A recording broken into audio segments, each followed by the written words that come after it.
Юу дуурч удаа. Сайн байцгаана уу? Хороол Прүс задаргаа тулгаав. Өнөөдөр та бүхэндээ Прүс 40 41 загваруудын хамгийн түгээмэл тохиолддог асуудлуудын нэг болох дээд рүүлийн аппаратны цэцгэн түүхлийн талаар товчхон мэдээлэл хүргье. Саяны машин дээр сонсогдсон дуу бол бүхэлдээ энэ жижиг түүхлийн эвдэрлээс болж гарч байгаа дуу бөгөөд энэ цэцгэн түүх нь рүүлийн цахилгаан мотор болон үндсэн харааны хооронд байрлаж эргэлтийн моментыг дамжуулах, чичрэгийг зөвлөрүүлэх чухал үүрэгтэй байдаг юм аа.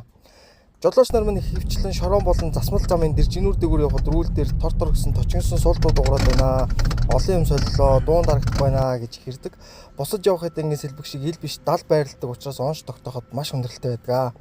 Энэ дуунаас болж чагтан гол рүүлийн аппарат, босоо, хөвтөө, амортизатор гэх мэт олон сэлбэг сольсон ч дуун арилахгүй олон засварын газар орж цаг хугацаа зардал мөнгөөр хохирох тохиолдол маш их гардаг. Гэхдээ ердөө энэ жижиг резинийн түүх бутарч төмөртэйгөө мөргөлдөх зай үүснээс болж ийм дуу ордог.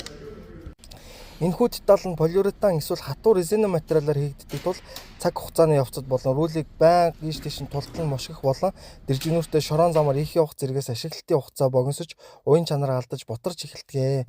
Хэдийгээр маш жижиг идэанг боловч солихын тулд дээд рүүлийн аппаратыг бүхэлдэн задлж рүүлийн цахилгаан моторыг салах шаардлагатай маш нарийн ажиллагаа ордог ажиллаа.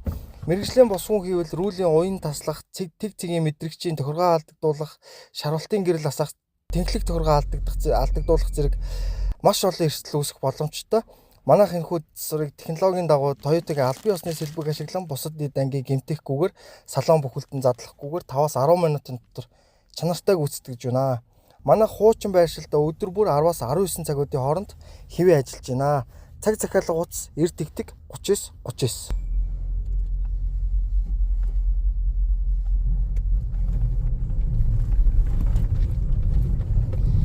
Ингэж нэг дуугаа машин талах гэж.